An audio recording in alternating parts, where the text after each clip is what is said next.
ये कहानी सुनने में बहुत सामान्य लग सकती है। जी हाँ, लेकिन सच और दिलचस्प है। यह एक रिक्शा चालक के बारे में है जो मुझे मेरे गंतव्य तक छोड़ने गया, जो मेरे घर से ज्यादा दूर नहीं था। लेकिन उस 10-12 मिनट के रास्ते में मैंने इस 63 वर्षीय व्यक्ति को देखा और सीखा कि अगर कोई अपने सपनों के प्रति स्पष्ट है तो वह कैसे आगे बढ़ सकता है और अपने लक्ष्य तक पहुंच सकता है। हुआ यूं कि मैं इंटरव्यू के लिए पास की जगह पर जाने के लिए रिक्शा का इंतजार कर रहा था और उनमें से कोई भी आने के लिए तैयार नहीं था। मैं चलने लगा तभी इस रिक्शा को देखा और उसे रोक लिया। जब मैंने उससे पूछा कि क्या वो मुझे मेरे गंतव्य तक छोड़ सकता है, तो वो तुरंत सहमत हो गया। मैंने उसे सटीक स्थान बताया और तभी हमारी बातचीत शुरू हुई, ज्यादातर एक तरफा बातचीत। मैंने ये कहकर शुरुआत की, ये रिक्शा वाले हमेशा मन क्यों करते हैं, रिक्शा वाले हर बार ना क्यों कहते हैं।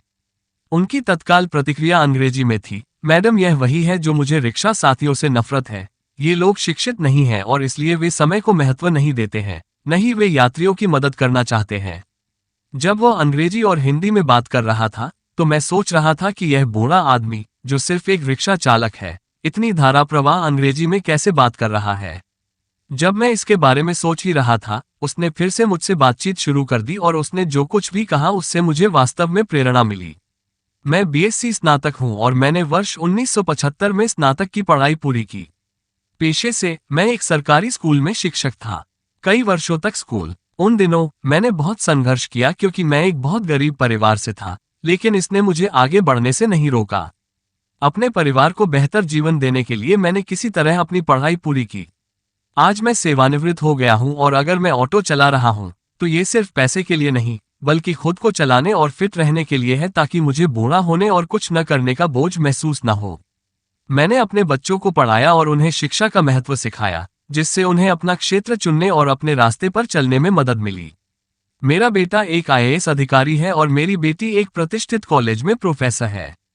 जब मैं उनकी बात सुनता रहा, तो उन्होंने कहना जारी रखा, मैं सुबह या दोपहर में केवल 3-4 घंटे के लिए ऑटो चलाता हूं और बाकी समय बच्चों और युवा छात्रों को पढ़ाता हूं। मेरा मुख्य ध्यान उन्हें ये सिखाना था कि शिक्षा कितनी महत्वपूर्ण है, एक अच्छा इंसान बनने के लिए, हर किसी का सम्मान करने के लिए, दूसरों की मदद करने के लिए और अच्छे कार्य करने के लिए, और यह सब शिक्षा से ही आएगा।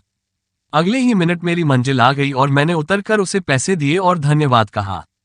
नैतिक, किसी भी परिस्थिति में शिक्षा हमारे जीवन में बहुत महत्वपूर्ण है।